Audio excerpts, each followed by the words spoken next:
Bien, alors bonsoir, et on est là pour parler du chapitre 7 et 8 du livre de Yoshua. 7 et 8 parce que en fait, c'est deux chapitres qui sont la suite l'un de l'autre, et il s'agit maintenant donc de la première guerre qu'Israël va mener en Israël, mais qui n'est pas une guerre miraculeuse. Donc à la première guerre à Jéricho, ça avait été avec à coups de miracle, et là maintenant, c'est une guerre qui va être façon normale. Et si je lis maintenant le chapitre 7, je m'excuse, je suis à Eilat, je ne suis pas à la maison. Je n'ai pas eu le temps de préparer les textes en français. Donc le texte au chapitre 7 nous dit וימעלו בני ישראל מעל בחרם, ויקח אחן בן כרמי בן זבדי בן זרח למטה יהודה מן החרם, ויכח אף אדוני בבני ישראל. Si on se rappelle à la fin de la prise de Jéricho, Yoshua avait consacré tout le butin de Jéricho à Dieu. Donc on n'a pas le droit de prendre du butin à Jéricho. Et le texte du chapitre 7 ouvre sur le fait qu'il y a eu un des enfants d'Israël qui s'appelait Achan, qui a pris de ce butin et que Dieu a été en colère contre Israël. Et donc maintenant il va y avoir la prochaine bataille, la bataille de Haï. Et je suis au chapitre 7 au verset 2. Yoshua envoie des explorateurs en avant et il leur dit allez voir le pays, et les explorateurs reviennent et font un rapport sur la ville de Haï. Et au verset 3, ils nous disent, les explorateurs reviennent vers Yoshua et lui disent on n'a pas besoin de monter toute l'armée, d'aller toute l'armée pour prendre la ville de Haï. 2000 ou 3000 soldats suffiront. Ce n'est pas la peine de fatiguer tout le camp pour une petite ville de cette importance. Et alors, Yoshua dit, bon, puisque les explorateurs ont dit 2000 ou 3000, allons au maximum, on va envoyer 3000. Et alors, au chapitre 4, Yoshua envoie 3000 soldats pour attaquer Haï, et ils sont défaits par les habitants de Haï, et ils s'enfuient. Je suis au verset 5. Les gens de Haï ont tué environ 36 soldats et les ont poursuivis. Et le cœur du peuple a fondu et il est devenu comme de l'eau. Alors, c'est quelque chose de terrible parce que, comprenez, on est la première bataille qu'on va donner, qu'on va livrer pour prendre possession du pays d'Israël comme Dieu nous l'a dit. Et dans cette bataille, Yoshua, les explorateurs disent c'est une petite ville, 3000 hommes suffiront à la bataille, et ça se solde par une défaite. Maintenant, cette défaite, elle est grave sur deux points.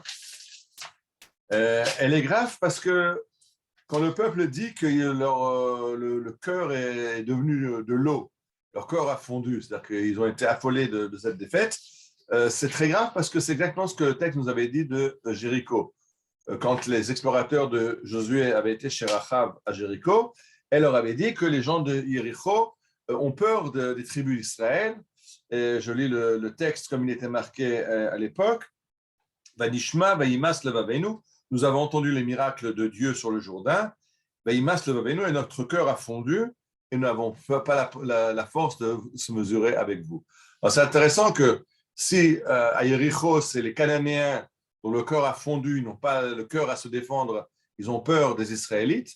Maintenant, c'est les Israélites qui ont peur des Cananéens. Il y a un renversement complet de la situation, et ça, c'est très grave. Parce que ce qui est important, si on veut faire une guerre, c'est que l'ennemi ait peur de toi. Si toi qui as peur de l'ennemi, c'est très, très dur de gagner une bataille dans ce contexte. Maintenant, il y a une deuxième question qui se pose. Il y a marqué que les gens de Haï ont tué environ, approximativement, 36 personnes. Kish loshim sheshish. C'est au verset 5. Et ça pose une question, c'est-à-dire quoi? Ils ont tué environ 36 personnes. Si tu dis qu'ils ont tué environ 5000 personnes, je comprends, c'est 4485, on ne va pas faire le détail, on va dire 5000, ou 5003, on ne va pas dans le détail, mais 36 personnes, on peut compter 1, 2, 3, 4, 5. Alors, c'est quoi environ 36? On ne peut pas compter jusqu'à 36. Où est-ce que tu vois qu'il y a écrit environ? Dans le verset 3, il y a marqué, dans le verset 5, Vayaku mehem anshai kish loshim veshisha. Que. Ah, parce qu'en hébreu, ils ne le mettent pas. En français, ils ne le mettent pas. Je dis toujours que les traductions sont mal faites en Tu général. vois, Mais... ils ne mettent pas environ. Oui, parce que c'est tellement bizarre qu'aucun Ouais. aucun traducteur n'a pensé à traduire comme ça. C'est quoi environ 36? 36, c'est 36 ou 35? Donc, si tu vas à cette résolution, donne-moi un nombre exact. Je dis, si tu dis environ 5000, je comprends, mais environ 36. C'est 36 ou 35, dis-moi le chiffre exact. Donc, c'est vrai que les traducteurs n'ont pas jugé bon de traduire, mais le texte est précis, il dit environ 36. Ce qui va faire poser la question, Chachamim, dans le Talmud, pourquoi environ 36? Et pour dire qu'en fait, ce n'est pas 36, il y a eu en fait une seule victime. Il y a eu une seule victime qui était comme 36. Que Shloshim. Il ne faut pas lire le cœur environ 36, mais que Shloshim, quelqu'un qui comptait.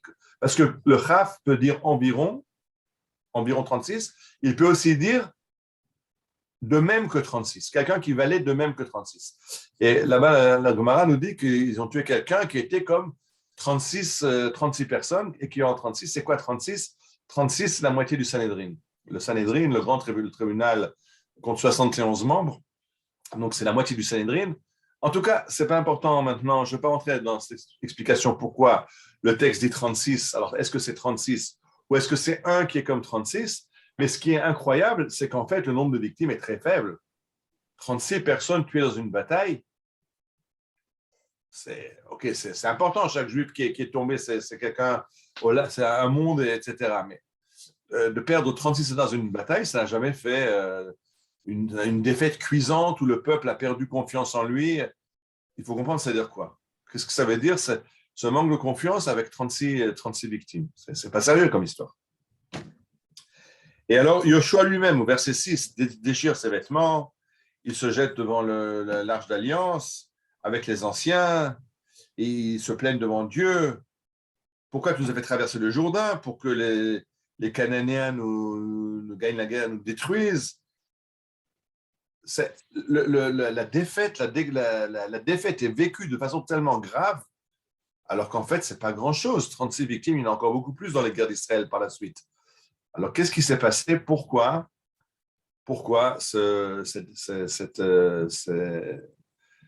cet esprit de défaite, de défaitisme dans le camp? Il faut comprendre une chose, c'est qu'ils comprennent qu'il y a quelque chose qui n'est pas normal. Si Dieu est avec nous, et tout devrait aller facilement, et que la terre nous a été promise, alors pourquoi ça ne marche pas? Pourquoi on a été défait? Pourquoi on a été vaincu? Ce n'est pas seulement le problème des 36, c'est le problème de la défaite. Pourquoi on n'a pas réussi à prendre une ville de moindre importance? On a pris la grande ville de Jéricho, et là, on s'est planté devant Haï. Donc, est-ce qu'on est vraiment dans le plan de Dieu de nous donner le pays d'Israël? Ou est-ce que Dieu a peut-être changé d'avis et qu'on ne va pas prendre le pays d'Israël? C'est ça qui est en jeu. Maintenant, je rappelle une chose qui s'est passée. Quand on avait pris Jéricho, alors Yoshua avait consacré le butin à Dieu. On avait expliqué pourquoi ce butin était consacré à Dieu. Il y a eu deux explications principales dans le Talmud. Une qui dit parce que la ville a été prise le Shabbat. Alors, de la même façon qu'on ne profite pas de travail qui a été fait un Shabbat, alors on ne profite pas du butin de Jéricho. Ou la deuxième explication, c'est comme les bikurim. De la même façon qu'on ne profite pas du premier fruit de la récolte, le premier fruit est offert en offrande au temple. Donc, la première ville prise en Israël était offerte à Dieu. Ça, c'était les deux explications. Et le fait d'avoir transgressé cette obligation par Achan qui a pris du butin, c'est ça la gravité. C'est-à-dire qu'en fait, ce qui s'est passé, c'est que Dieu est fâché contre Israël parce qu'on n'a pas respecté l'engagement de Yoshua de consacrer le butin d'Jéricho. Maintenant, ça pose plusieurs problèmes. Ça pose un premier problème, c'est pourquoi Achan a fait ça. Pourquoi parmi tout le peuple d'Israël, il y a une personne qui a pris du butin. Alors, il y a quand même 600 000 hommes en âge d'être à la guerre. Il y en a un qui a pris du butin, c'est déjà pas grand-chose. Donc, pourquoi c'est tellement grave? Deuxièmement, ce un, pourquoi il l'a fait? Pourquoi juste lui a pris du butin? Il n'y a personne d'autre qui a eu besoin de prendre du butin, mais Achan l'a fait. Alors, regardons le Midrash. Le Midrash dit la chose suivante. Yoshua va chez Achan et lui dit, OK, dis-nous la vérité. Pourquoi tu as pris du butin? Amarlo, il a répondu, Achan, quelque chose d'extraordinaire. Il a répondu, j'ai regardé dans la Torah. Dans la Torah, il est marqué dans le livre de Devarim, au Deutéronome au chapitre 20, V'achalta et shlal oivecha. Tu mangeras le butin de tes ennemis. Donc la Torah nous permet de toucher au butin. Et toi, tu nous interdis. Toi, Yoshua, tu as pris une décision qui est contraire à la Torah. La Torah nous avait dit qu'on a le droit de prendre du butin, et toi, tu nous as interdit de prendre du butin. Donc, je ne vais pas d'après toi, je vais d'après la Torah. Ça, c'est la réponse de Achan. Alors, dit le verset, une chose suivante. Et Achan dit encore une chose plus grave. Ve'al tomar shani ani. Ne dis pas que je suis dans le besoin et que c'est la pauvreté qui m'a forcé à prendre du butin. She'en shevet asher kamoni. Je suis le plus riche de toute ma tribu. Donc, je ne l'ai pas fait par besoin d'argent. Je ne l'ai pas fait par amour de l'argent. Je l'ai fait parce que la Torah nous le permet. Et toi, sans aucune permission de Dieu, de ton propre chef, tu as décidé contre la Torah. Alors là-dessus, on comprend pourquoi c'est tellement grave. C'est tellement grave parce que Achan ne prenait pas qu'il ait pris quelques kilos d'or. Le problème, c'est qu'il met en jeu le leadership de Yoshua. Yoshua a été choisi par Dieu pour diriger le peuple d'Israël. Et Achan dit non. Toi, tu prends des initiatives de ton propre chef. Ces initiatives ne sont pas encore avec la Torah, donc je ne t'écoute pas. Ça, c'est très grave. Surtout dans un peuple qui va maintenant partir en guerre contre les Cananéens en Israël. Si on commence chacun à faire la guerre de son côté, on n'ira nulle part. C'est-à-dire que la chose la plus importante dans une armée en campagne, c'est d'obéir aux ordres des chefs. Que pas chacun commence, si chacun commence à agir, un va attaquer par la gauche, l'autre va attaquer par la droite, on court au désastre. Ne pas reconnaître l'autorité d'un chef, c'est courir au désastre. Et c'est exactement ce que Achan a fait. Et en plus, en se targuant du fait qu'il est allé d'après la Torah, alors que Yoshua outrepasse ce que la Torah a dit. Donc, il remet le leadership moral de Yoshua.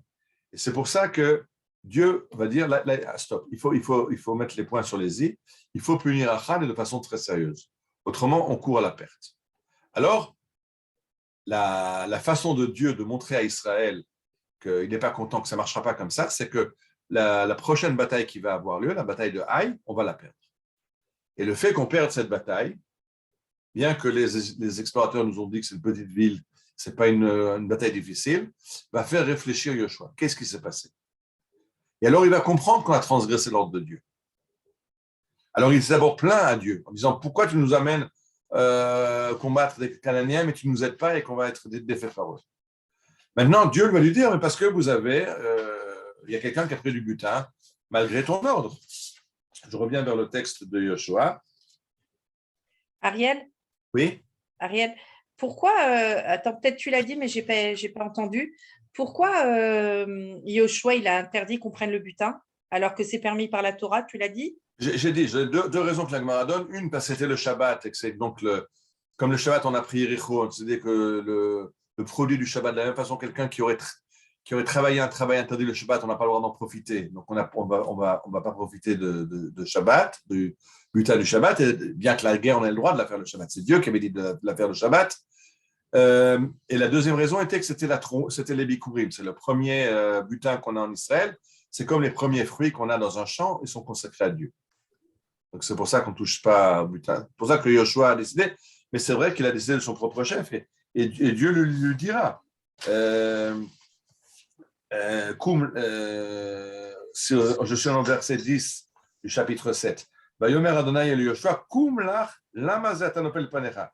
Dieu dit à Yoshua, lève-toi, pourquoi tu tombes devant moi? Et sur ce kum lach, lève-toi, le Midrash nous dit, kum lach ata garam talaim, c'est toi qui as causé cette défaite.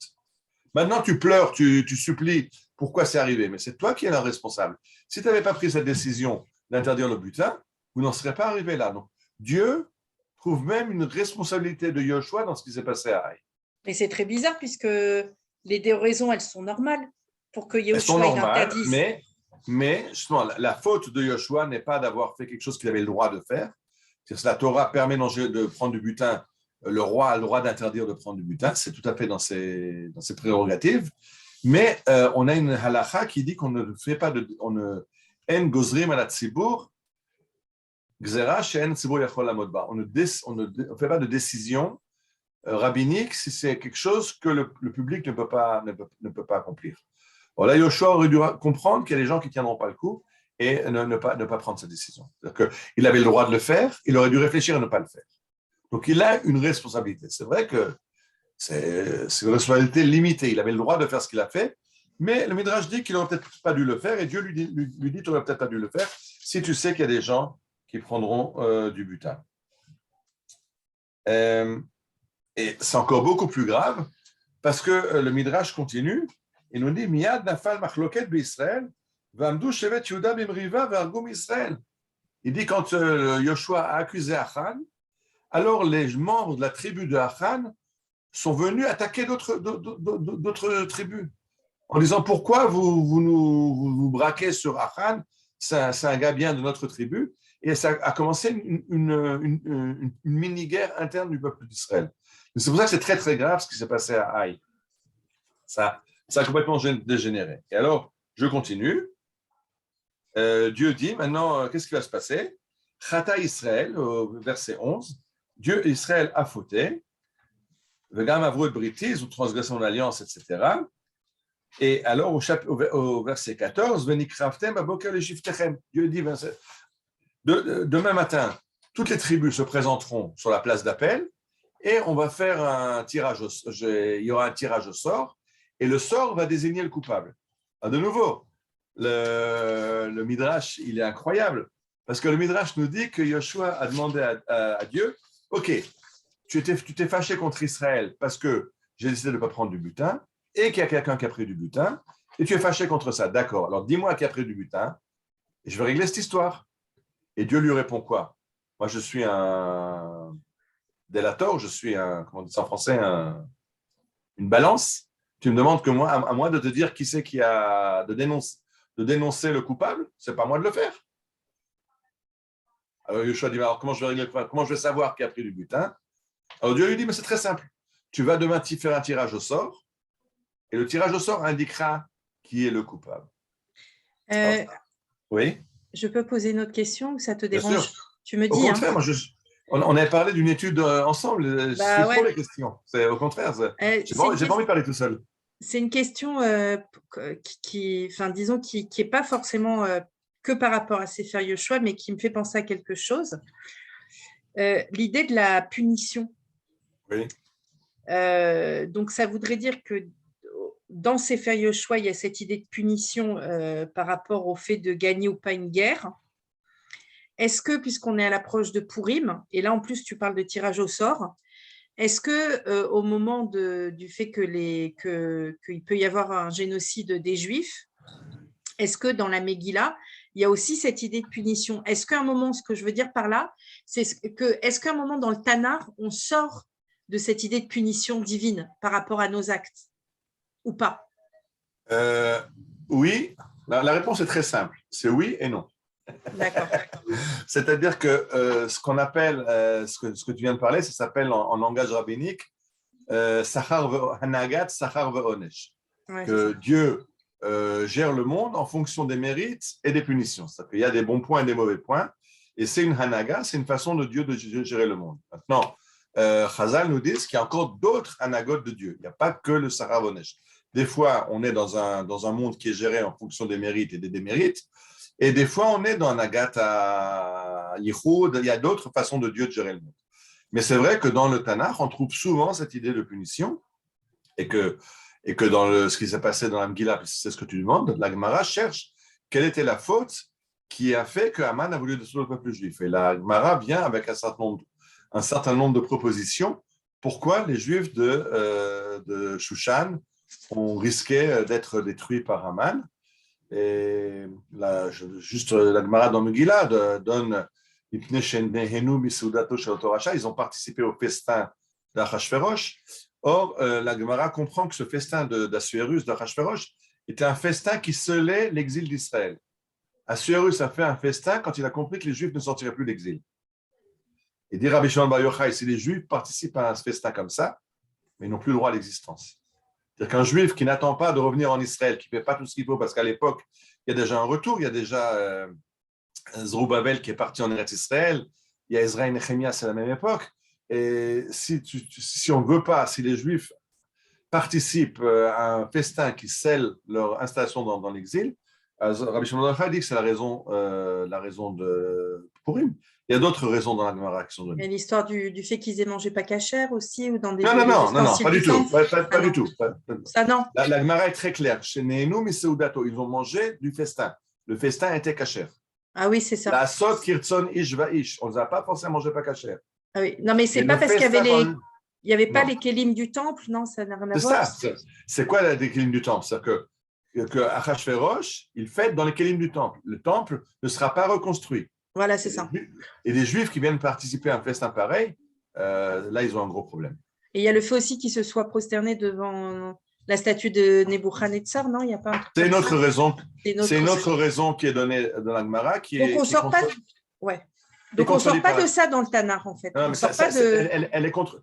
Cette raison est contredite par le Tanakh. Mais c'est Ah, vrai, tu as d'accord. raison. C'est là-dessus que j'arrive tout de suite. C'est vrai que le Tanakh nous parle beaucoup d'un agat sahar vonesh, qu'il y a Dieu marche avec des punitions et des récompenses. Il y a pas que, je dis, il n'y a pas que ça, mais il y a beaucoup. Maintenant, ça pose une question beaucoup plus grave.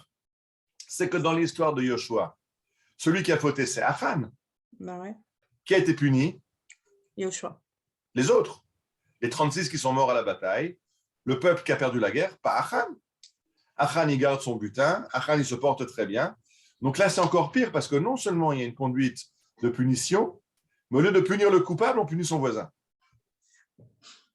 Ça, en classe, c'est classique. Ça, c'est pas moi, c'est l'autre. Là, c'est terrible. Il n'y a aucune justice dans ce qui a été fait. Et je pense, j'arrive à ça, c'est dans les feuilles que j'ai mis sur la. Je m'excuse, j'ai pas eu le temps, j'ai rien traduit, mais c'est dans les feuilles. Pour ceux qui veulent les textes en hébreu, c'est dans les feuilles. J'avais demandé quand vous venez d'avoir une Bible en main. Est-ce que vous avez Moi, j'ai des Sefer participants? Yoshua, ouais. Non, pas Yoshua, un Tanakh, une Bible complète. Est-ce que vous en avez avec vous? Oui, moi j'en ai une. Ok. Alors, on va ensemble aller au livre de Yecheskel. On va aller dans Ézéchiel, au 18e chapitre. Ceux qui n'ont pas, j'arrête 30 secondes pour aller jusqu'à la bibliothèque chercher un livre pour ceux qui veulent.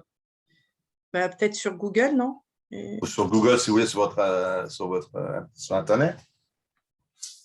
En tout cas, quel chapitre? Chapitre 18.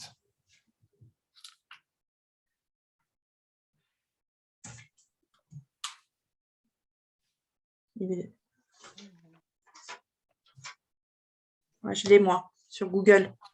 Okay. Bon, Myriam a son âge, j'espère que les autres ont eu le temps d'en chercher. Je continue en tout cas. Donc, au 18e chapitre de Yecheskel, il y a marqué la chose suivante. Et la parole de Dieu fut sur moi en disant, pourquoi utilisez-vous cette parabole sur la terre d'Israël en disant, les pères ont mangé du vinaigre et les dents des enfants vont en pâtir. Comment c'est traduit là, dans une traduction française? Les pères mangent du raisin vert et les dents des fils en sont irritées. Ok. C'est-à-dire que la question que pose Yecheskel, cette question, pourquoi les fils paieraient les pots cassés des parents? Les parents ont fait des bêtises, ils ont mangé des raisins verts, ils ont mangé des raisins pas mûrs, et c'est les dents des enfants qui en pâtissent. Il y a un illogisme là-dedans, c'est pas juste que les enfants payent pour les parents. Je continue dans Ézéchiel. Dieu prête serment. C'est fini. On arrête que les enfants payent pour les parents. Tout le monde est responsable devant moi, les parents, les enfants. Celui qui a fauté, lui, mourra. Donc, Yecheskel annonce qu'on ne paye pas pour les fautes d'un autre. Mais c'est intéressant parce que dans ce chapitre qui annonce qu'on ne paye pas pour les fautes d'un autre, il ajoute que jusqu'à ce moment-là, c'est comme ça que ça marchait. Alors, où est la justice dans le fait que les enfants payent pour les parents? Alors, je vous ramène un autre texte. On va pas feuilleter maintenant jusqu'en arrière. Mais si Bah vous déjà allez... dès le début, hein. Où ça? Quand il dit fils de Carmi, fils de Zavdi, fils de Zéra, Oui. on remonte à 3 générations et peut-être qu'il y a eu une faute à ce moment-là, quoi. Ah, d'accord, c'est une bonne idée. C'est une bonne idée. Mais ce n'est pas ça que je pensais. Je pensais au Matan Ah, Torah. Je oui, pensais, je exact. pensais aux 10 commandements.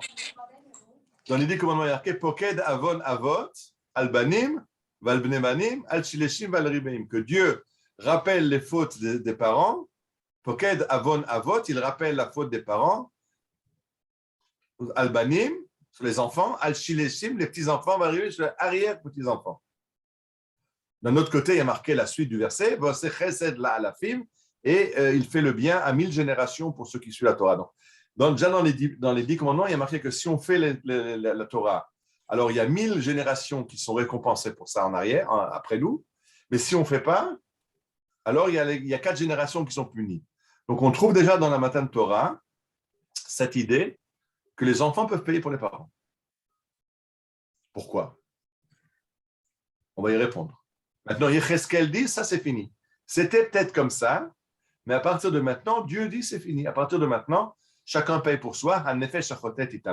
Celui qui a fauté payera. Et on ne paye plus pour les fautes des parents. Il y a tout le chapitre continue là-dessus, sur le fait qu'il y a c'est une bizarrerie dans le fait que les enfants payent pour les fautes des parents.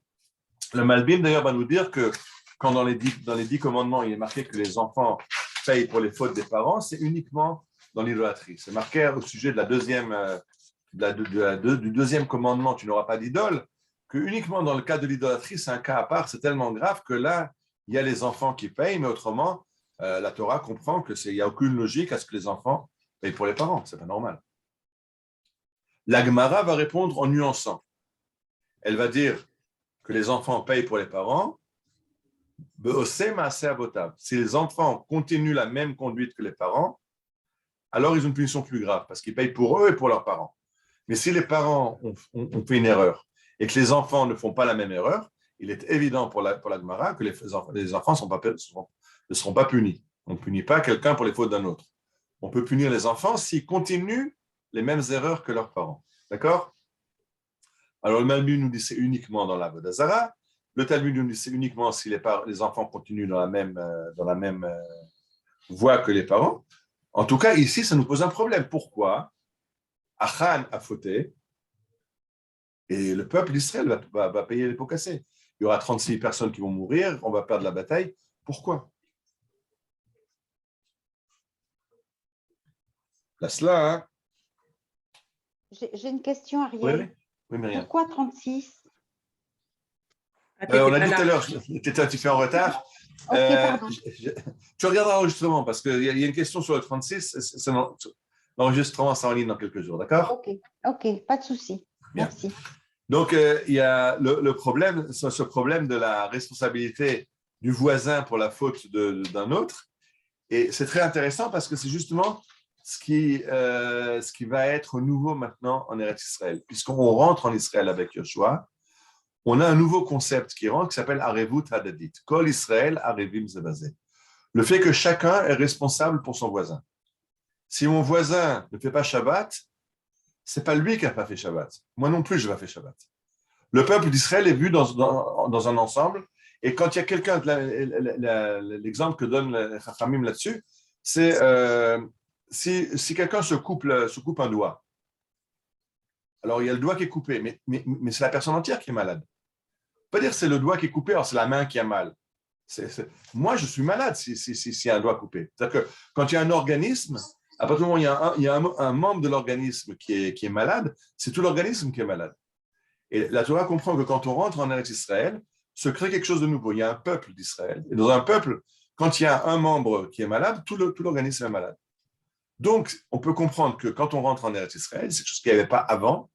Mais à partir du moment où on est rentré, si Achan a déraillé, c'est le peuple d'Israël qui a déraillé, et c'est le peuple d'Israël qui va être puni. C'est très dur, c'est très dur comme histoire, mais c'est important à comprendre, cette façon de comprendre le peuple d'Israël comme une entité. Oui, mais là, tu parles de manière, enfin, je veux dire, par rapport à cette époque, ou tu parles que ça a du sens pour toutes les générations? Justement, maintenant on comprend. Pourquoi Yecheskel, pourquoi Ézéchiel dit ce que vous savez que chacun est responsable on punit les enfants pour les parents, c'est fini. Parce qu'Ézéchiel vit l'époque de destruction du temple. Il vit le départ en exil. Tant qu'on était en Eretz Israël, on était un peuple uni, alors on paye les uns pour les autres, parce que c'est un organisme. Quand le temple est détruit et qu'on part en exil, on perd cette dimension et chacun est jugé pour ses actes lui. Quand on est en exil, on est au niveau de communauté. On vit en individu, on vit en communauté, on ne vit pas à l'échelle d'un peuple. Et les Chachamim nous disent, quand on vit à l'échelle d'un peuple et que le peuple vibre ensemble, alors quand il y a un membre qui est malade, tout le peuple est malade. Ce qui n'est pas vrai dans la Galoute. Ce n'était pas vrai avant l'entrée en Eretz Israël. Par exemple, dans le désert, il y a eu des fautes dans le désert. Il y a eu quelqu'un qui a coupé du bois le Shabbat. Il n'y a que lui qui a été puni. Il y a eu la révolte de Korach et les gens qui étaient avec Korach. Il n'y a que eux qui ont été punis. On a vu que dans le désert, à chaque fois qu'il y a eu des fautes dans le désert, c'est uniquement les gens qui ont fauté qui ont été punis. Or, dès qu'on rentre en Eretz Israël, ça change. Il y a quelqu'un qui faute qui s'appelle Achan et c'est les voisins qui sont punis. C'est quelque chose qui change. Dans le désert, on était à l'état d'individu. En Eretz Israël, on est comme peuple. Et dire Cheskel, au moment où l'État d'Israël est détruit, le temple est détruit, on part en exil, alors on revient comme on était dans le désert. C'est fini de dire, arrêtez de dire, les parents ont mangé des raisins verts et les dents des enfants sont abîmées. C'était vrai, dit Cheskel, c'était vrai, parce que quand on était en Israël, si les parents mangent des raisins verts, les dents des enfants sont malades. Mais c'est plus vrai maintenant qu'on est en train de partir en exil. On peut comprendre ça. S'il y a une femme narcomane qui est enceinte, son enfant, il va subir, il naît narcomane. Il y aura des séquelles du fait que la conduite de sa mère influe sur l'enfant. Il n'est pas responsable que sa mère était narcomane. Il n'est pas responsable. Mais il y a des conséquences. Quand le peuple est comme un organisme, alors quand une partie de l'organisme est malade, le reste est malade aussi. Alors, Et le c'est ça peuple, qui. Pardon? le peuple n'a Oui. pas existé très longtemps en tant que peuple, puisque après les exils, on n'a jamais retrouvé ça. Justement, Encore.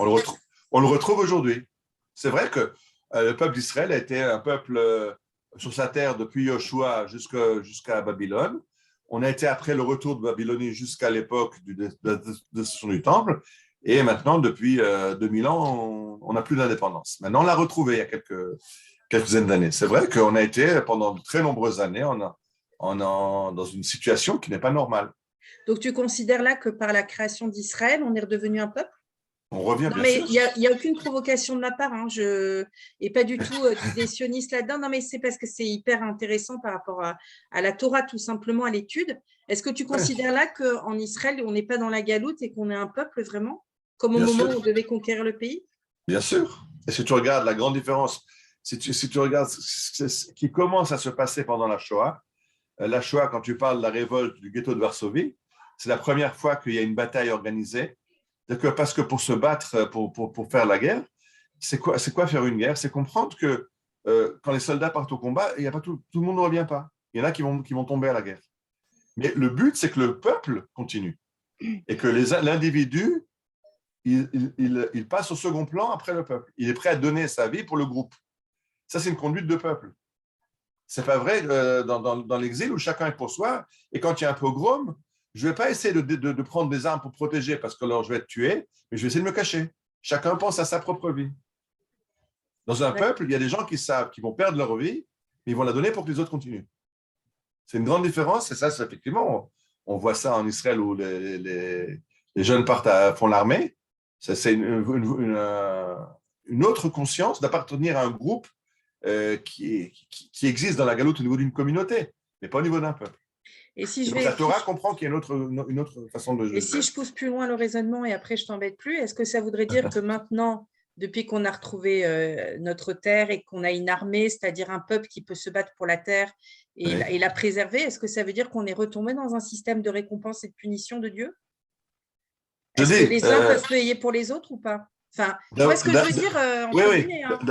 D'abord, oui. Okay. Oui. Ouais. Mais je n'ai pas envie de développer ça maintenant, mais le Ramchal, Rabbi Moshe Chaim Luzzatto, Il dit qu'aujourd'hui, on est dans un Haga qui est un Hagat Hayichud, où Dieu est en train de montrer sa grandeur face au monde. On est à la fin de l'exil. Et donc, c'est une autre façon de gérer. Ce que Dieu veut montrer, c'est qu'il a pris un peuple d'Israël qui sort de la Shoah, qui sort de tous les exils, qui sort d'un presque anéantissement et qui devient en quelques années une puissance mondiale qui fait référence dans beaucoup de domaines. C'est une autre façon. Ce que Dieu est en train de faire, c'est de montrer sa grandeur. C'est une autre façon de se dévoiler que de punir ou récompenser. Luzzatto, c'est quelle époque? Luzzatto, c'est quelle époque? Moshe Chaim Luzzatto, c'était j'espère que je ne me trompe pas, 18e siècle. D'accord. Mais il parle déjà qu'on est en train de faire l'exil. Il y a d'autres anagotes, il y a d'autres façons de Dieu de gérer que ce qui a été fait. Et je rappelle que Maïmonide dit que quand on éduque un enfant, on éduque avec des bonbons et des machins. Au début, on récompense un enfant en lui donnant des bonbons, viens étudier, tu auras une trottinette, tu auras un vélo à 36 vitesses. Et quand il sera plus grand, il dira étudie parce que l'homme étudie pour la connaissance. Ça, c'est déjà un fait d'une croissance de devenir adulte. Mais l'enfant, donc punir et récompenser, c'est une éducation pour des enfants en bas âge. Au Hachem, on a dépassé ce bas âge et Dieu aussi a adapté la façon dont il gère le monde. Attention, je n'ai pas dit qu'il n'y a pas de punition. Ouais. Je n'ai pas dit que Dieu ne punit pas quand on fait des erreurs ou qu'il ne récompense pas, mais ce n'est pas la façon principale de gérer le monde. Il y a d'autres façons, autrement c'est très grave. C'est-à-dire qu'il y a par exemple cette volonté qu'il y a eu dans la Shoah. Pourquoi il y a eu la Shoah? Parce qu'il y a des Juifs qui ne mangeaient pas kasher. Cette volonté de chercher toujours une faute. Il y a eu ça en Israël il y a 30 ans, il y a eu un bus qui est un train, un croisement de chemin de fer, il y a un bus d'enfants qui s'est fait emporter par une locomotive, par un train. Il y a eu énormément de blessés et de victimes parmi les enfants.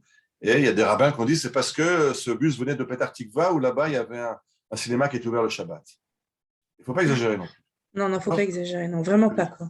Il y a cette volonté des fois de chercher que Dieu, c'est un père fouettard là, qui cherche.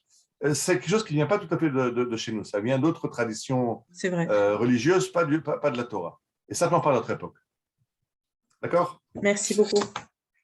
Bien. Alors, on revient à cette façon donc, de dire que Achan, il y a une compréhension qu'il y a un peuple, et dans un peuple, Dieu il y a une responsabilité collective, et donc Dieu a puni et était fâché contre le peuple à cause de ce que Achan a fait. Maintenant, il y a la deuxième chose qui est importante, j'ai dit, c'est que Yoshua dit alors à Dieu, puisque quelqu'un a fauté, dis-moi qui que je puisse le punir. Et Dieu lui dit, moi je ne suis pas une balance, trouve par toi-même. Et c'est nous très intéressant parce qu'il y a une Gemara qui dit pourquoi à l'époque du roi David, David qui était un roi sadique, qui était un juste, il partait à la guerre et il y avait des soldats qui tombaient au combat, et Achav, le roi Akab, qui était un roi méchant, qui était un roi idolâtre, partait à la guerre et il n'y avait pas de victimes dans son camp. Et la Gemara dit parce qu'à l'époque de David, il y avait des dénonciateurs et qu'à l'époque de Achav, il n'y en avait pas. Puisque le prophète Élie se cache et que Ovadia cache 100 prophètes dans une grotte et personne ne va dire au roi que Ovadia est en train de cacher des prophètes dans une grotte. S'il cache 100 personnes, c'est connu par d'autres personnes, il faut les approvisionner, il faut leur amener à manger. Personne ne va le dénoncer au roi. Alors que David, quand il se cache dans le désert de Ziph, il y a des gens qui viennent dire à Shaoul, tu sais, David est en train de se cacher dans le désert. Et dit la Gemara, un peuple où il y a des dénonciateurs, c'est un peuple qui perdra la guerre. C'est un peuple où, quand tu fais la guerre, il y aura des victimes. Un peuple où il n'y a pas de dénonciateurs, même s'il y a de la Avodah Zara, il y a de l'idolâtrie à l'époque d'Achav, mais quand il n'y a pas de dénonciateurs, la guerre marchera. Pourquoi? Parce que la guerre, c'est l'unité du peuple. C'est le peuple qui se défend, c'est le peuple qui gère quelque chose ensemble. Donc si le peuple est uni, on réussit. Si le peuple n'est pas uni, on ne réussit pas. Alors Dieu a voulu enseigner ça à Yoshua, dit la Gemara. Je ne vais pas dénoncer. Si tu veux gagner une guerre, la première chose qu'il faut pour ne pas avoir de victime à la guerre, c'est d'être un peuple uni qui ne dénonce pas. Alors qu'est-ce qui va se passer? On va faire un tirage au sort. Maintenant, ça pose une autre question. Dieu a dit, demain, tu rassembles tout le peuple et tu vas tirer au sort, et le sort va désigner le coupable. Quelle est la réponse de Achan à cette histoire-là? Achan, il vient chez... pardon. Alors, on tire au sort. Je reviens vers le texte. Revenons au texte de Yoshua. Donc, on est au chapitre 7, au verset 16. Vayashkem Yoshua baboker, donc Yoshua se lève le matin et il rassemble toutes les tribus d'Israël et le sort désigne la tribu de Yehuda. Alors, on fait un sort sur la tribu de Yehuda et c'est la famille de Zachi qui est sélectionnée. Et alors, on fait le sort dans la famille de Zachi et c'est Zavdi. Et alors, on amène la famille de Zavdi et c'est Achan ben Karmi ben Zavdi ben Zarach qui est choisi. Quelle est la réaction de Achan à un sort pareil?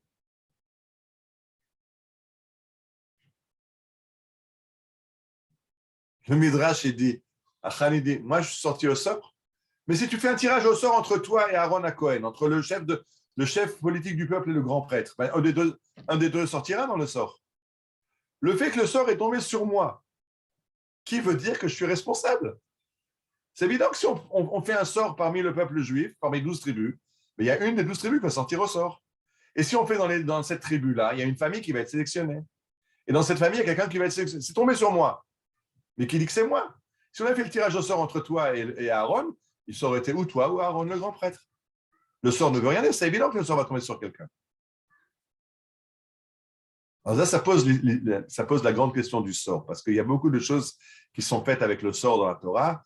C'est comme ça qu'on choisit le bouc émissaire de Yom Kippour par un tirage au sort.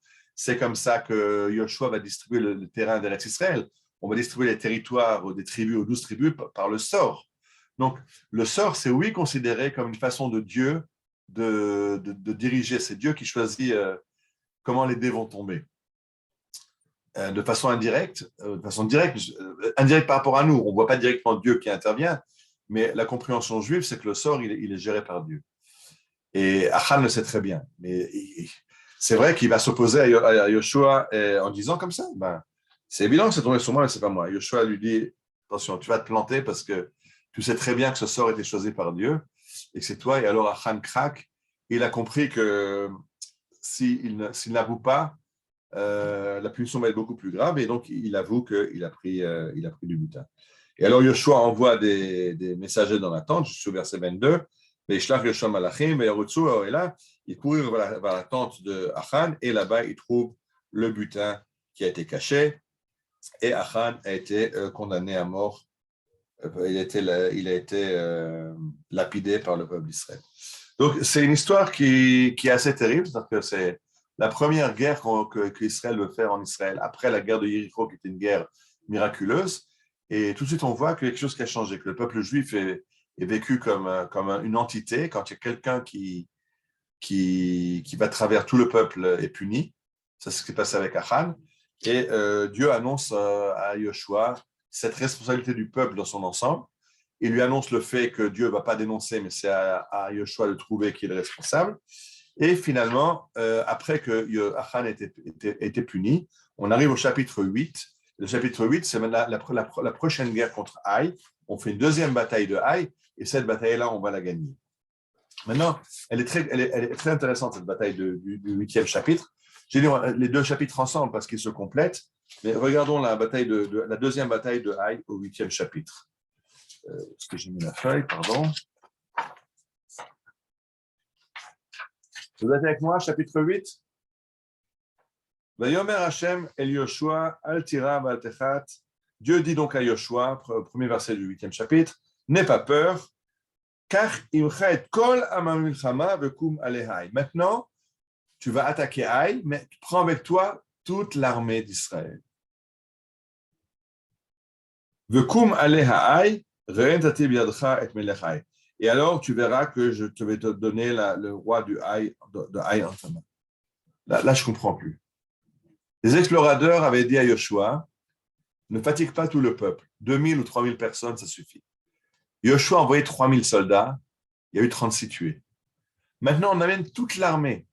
Vous vous rappelez combien c'est l'armée d'Israël à l'époque? 600 000 soldats. 600,000 ragli.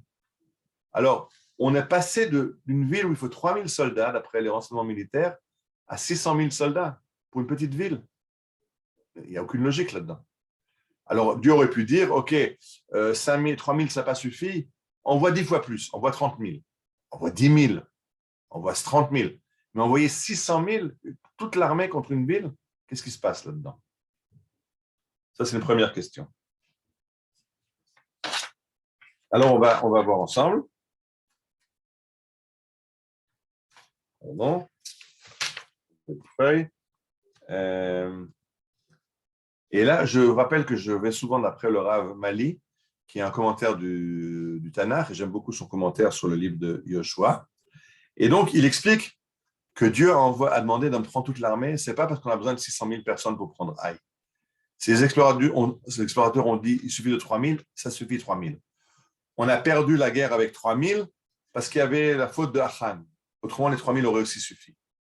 Si Dieu veut qu'on en envoie toute l'armée, ce n'est pas pour prendre pour la bataille de Haï. Midi Ramali, c'est pour regarder. En fait, si on regarde le plan, puisque Dieu va dire prends 5 000 soldats, mets-les en embuscade, etc., en fait, le gros de l'armée ne va pas intervenir dans cette bataille de Haï. Mais ils vont regarder en spectateur et Dieu va leur montrer comment on fait une bataille. Donc voilà, vous allez faire une embuscade, vous allez vous cacher derrière la ville de Haï. Ceux qui n'ont pas lu le chapitre, relisez-le, vous comprendrez. Dieu est en train de montrer à Yoshua comment on fait une bataille en logique militaire, comment on met une embuscade, comment on trompe l'ennemi, en faisant la force qui va attaquer Haï va faire semblant de s'enfuir, et alors les habitants vont sortir de la ville des murailles pour les poursuivre, et alors les soldats en embuscade derrière vont rentrer dans la ville. Donc, en fait, toute l'armée est en spectateur, parce que Dieu enseigne maintenant à Yoshua comment on fait la guerre, l'art de la guerre.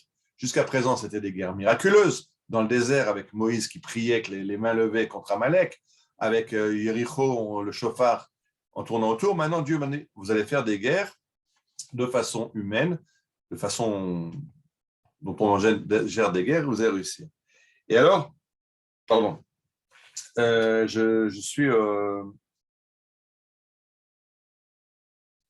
au chapitre, pardon, je suis dans le chapitre 8, au verset, un instant.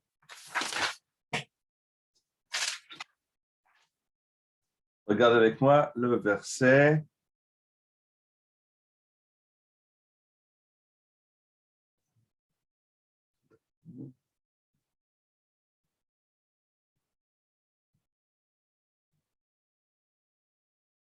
Je suis au chapitre 8, au verset 5. Donc, Yoshua envoie les soldats. Yoshua va avec les soldats dans cette bataille. Et ça, c'est très important. Pourquoi c'est très important? Parce que je me réfère au texte de Devarim, le nouveau texte de la Torah. Quand Yoshua avait été choisi par Dieu pour succéder à Moshe, alors Dieu avait dit la chose suivante. Ordonne à Yoshua et donne-lui confiance, parce que lui marchera devant le peuple dans la conquête d'Eretz Israël. Et là-dessus, Rachid déjà nous avait dit si Yoshua va devant le peuple, la campagne réussira. Mais s'il ne va pas avec le peuple, ça ne réussira pas. C'est quelque chose de nouveau qui est assez incroyable. Dans le peuple juif, le roi, c'est quelqu'un qui va devant son peuple. Et c'est nouveau intéressant, tu vois, Stéphanie, si on parle d'aujourd'hui, aujourd'hui, en Israël, on a remis ça à l'honneur que depuis le Palmar, depuis les années 40, quand les officiers envoient leurs soldats à l'assaut, en Israël, les officiers ils crient « Acharai », suivez-moi. Alors que dans les armées du monde, qu'est-ce que crient les officiers? En avant. Donc l'officier il est derrière, avec son sabre, avec son pistolet en avant, attaqué, mais lui il reste derrière. En Israël, l'officier dit « Acharai ».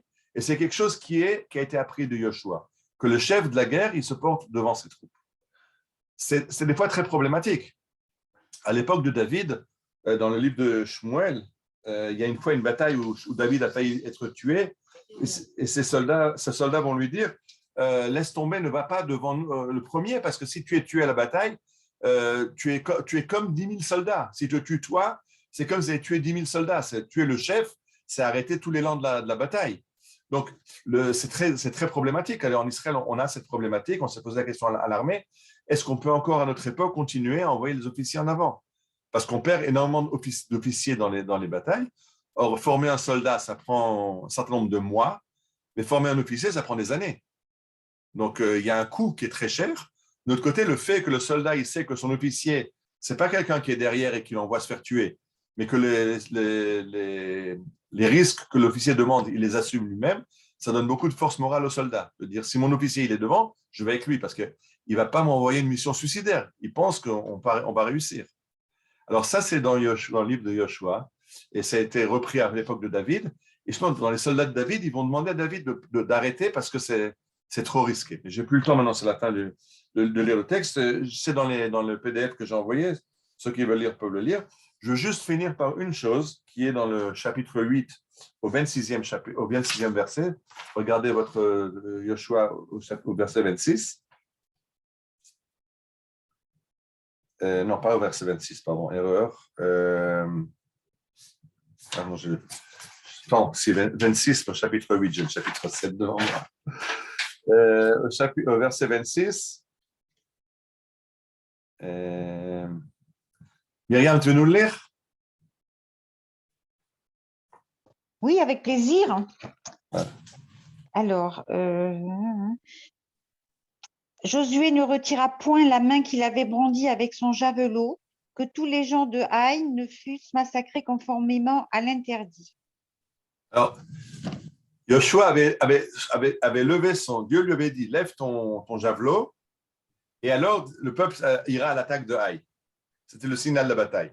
Et là, le texte nous dit que Joshua n'a pas baissé le bras jusqu'à la fin de la bataille. Jusqu'à la fin de la bataille, il a donné l'ordre d'attaquer en brandissant son javelot, et il a jusqu'à la fin de la journée. Est-ce que ça vous rappelle quelqu'un? Moshe Rabbeinu. Exactement. Amalek. À la guerre d'Amalek, il y a marqué que Moshe levait les mains, et quand il levait les bras en priant vers Dieu, on gagnait la bataille. Quand il baissait les bras, on perdait.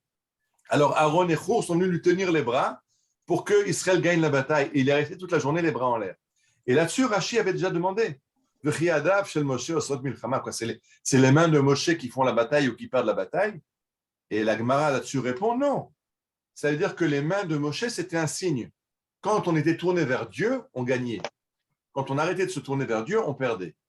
Et c'est exactement la même chose qui est reprise ici. Joshua, avec son javelot, dit, regardez, c'est Dieu qui guide vos pas dans la guerre. Si vous comprenez ça, vous gagnez la guerre. Si vous ne comprenez pas ça, la guerre sera perdue. Donc, on revient sur ce qui a déjà enseigné par Moshe, qu'il faut que le chef aille devant, mais il faut aussi ne pas perdre de vue que c'est Dieu qui donne la victoire à Israël. Et la dernière chose qu'on trouve dans ce verset, dans ce chapitre, c'est de nouveau quelque chose d'incroyable. Si tu veux encore continuer, Myriam, encore le verset 29, 30, oui. Il fit pendre à un arbre le roi de Haï et l'y laissa jusqu'au soir. Mais, au coucher du soleil, il fit descendre de l'arbre le cadavre qui fut jeté à l'entrée de la ville. On éleva sur lui un grand tas de pierres qui existe encore maintenant.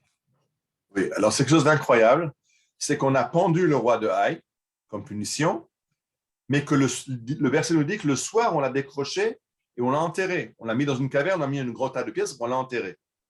Et c'est incroyable de nouveau parce que c'est une mitzvah de la Torah, mais qui n'est pas marqué par rapport à nos ennemis. Il y a marqué que dans la Torah, il y a un certain nombre de cas dans lesquels il y a des gens qui sont passibles de la peine de mort.